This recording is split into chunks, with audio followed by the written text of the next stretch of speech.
Globalization is the term used to describe the way countries are becoming interconnected economically and culturally.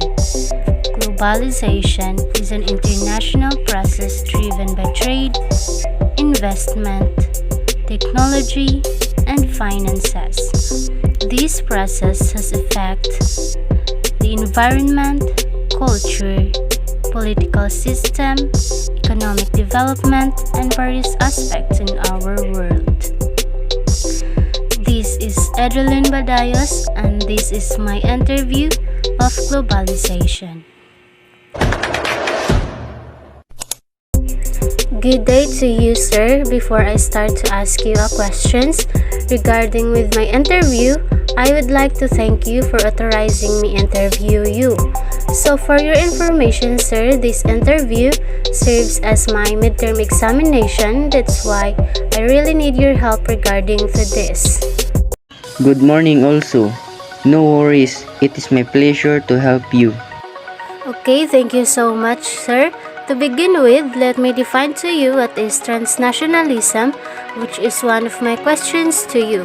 So, transnationalism is the movement of people, cultures, and capital across national borders. Economic transnationalism is the flow of money, human capital, goods, and technology across borders. Sociocultural transnationalism is the flow of social and cultural ideas across borders. But first, I want you to ask, what country did you immigrate? Okay, so the reason I immigrate here in Kuwait is for a job.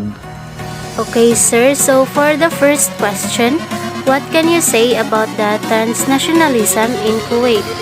So out of total 3.25 million of population, native Kuwaitis constitute mere 35% of population, approximately 1 million. Other classification include expatriates and other Arabs. This oil-rich country has strict laws, and that's why doesn't offer citizenship to the people staying here even since last 25 years. Every other person is considered as outsider and mere a factor to drive country's economy, be it the oil sector or rising financial sector of the country. As a worker in Kuwait, these are my personal observation. Number 1. Behavior of Arabs is rude and very unfriendly towards expatriates. I said Arabs here because you cannot differentiate if a person is a Kuwaiti or someone else from different Arab country. You won't be really interested to know that if got bad treatment or see someone getting bad treatment from some Arab. Number 2. Kids are spoiled and treat elders very badly. I have seen kids abusing and throwing stones at one old man in one park. It's not rare. Number 3. Maids from other countries, especially from Asian countries, are abused, raped. There are several cases where housemaids are forced into prostitution. Number 4. Considering business point of view, Kuwaitis think of expatriates as a hen laying golden egg. For an expatriate to start some business in Kuwait business model demands any expatriate to have a Kuwaiti native partner who holds 51% of business share. Kuwaiti business partner in most of the businesses enjoys lifetime vacation, whereas expatriate partner work hard all the time and earns business to share with not much active Kuwaiti partner. 5. However, Americans receive fair treatment in almost every place, let it be a private institution or be a government office. It's mostly because of America-Kuwait partnership for Iraq's invasion of Kuwait.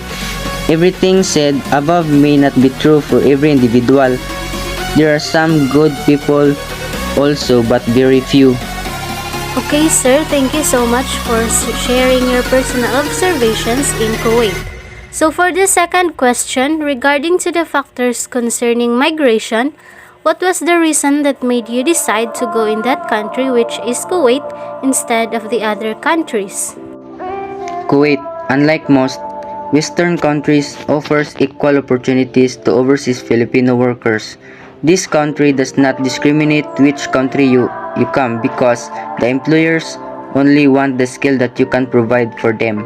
And the compromise of working for them, also the employers will be based your job positions on the skills that you have mastered and the experience that you have. For OFWs who do not have high education, they can still acquire jobs from other employers and even train you to become better. Kuwait also awards their employees to a higher job position if you work hard enough. And with some luck on the side, employers are guaranteed to give any hardworking OFW to a higher position, which will lead a better privileges, higher wage, and most of all, better job schedule. Trust me, there are a lot of privileges that wait you if you go higher from your starting career in Kuwait. So it would be best to aim higher and work harder. Wow, that's great to hear, sir. Kuwait really has a lot of privileges, especially in jobs. So even though we do not have high education, we can still acquire jobs, which is the reason why many Filipinos wanted to go there.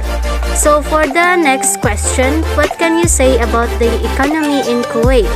So in lieu of political parties which are prohibited in Kuwait, several quasi-political organizations have representatives in the parliament. For a number of years, voting was limited to natural-born Kuwaiti men who were at least 21 years old.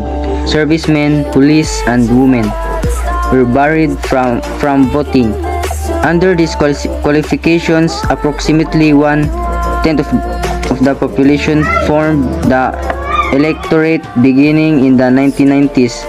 Attempts to extend suffrage to women increased in 1999. The Emir announced that he would allow women to vote in future elections. The franchise was officially granted in 2005, and in 2009, women were elected to parliament for the first time.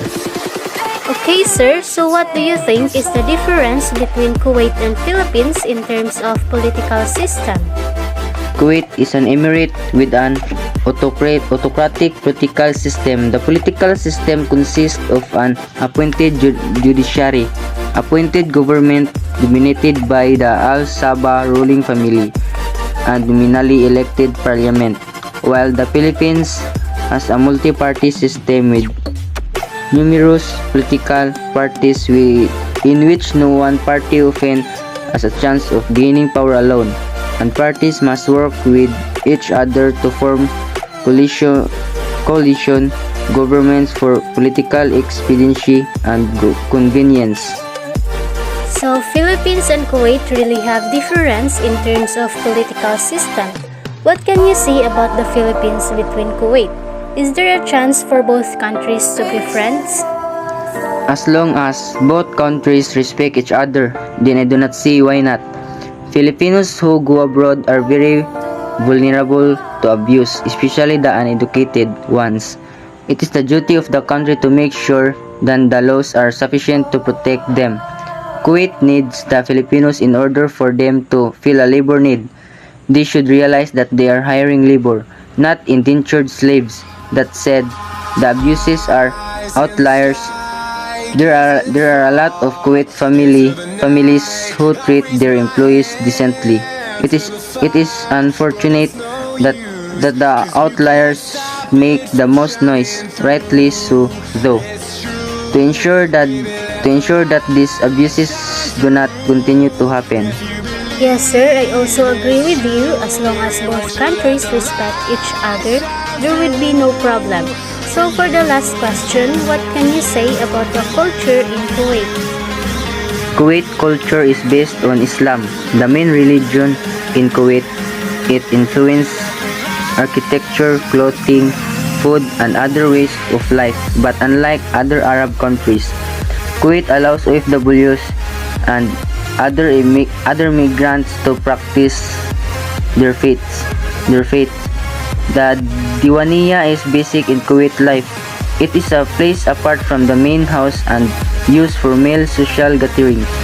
Mostly, family members and close friends discuss politics, business and life in these affairs. This affects domestic workers since most Diwaniyas start after sunset and last till midnight.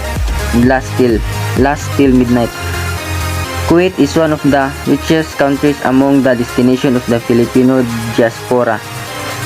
The Kuwait money dinar attracts FWs to go there, but working and living there can be a challenge. So yeah, it is true. We Filipinos have different cultures in Kuwait, not just in Kuwait, but also in the other countries too. So that would be my last question, sir. Again, thank you so much for letting me interview you. This will be a great help for me. Thank you so much again.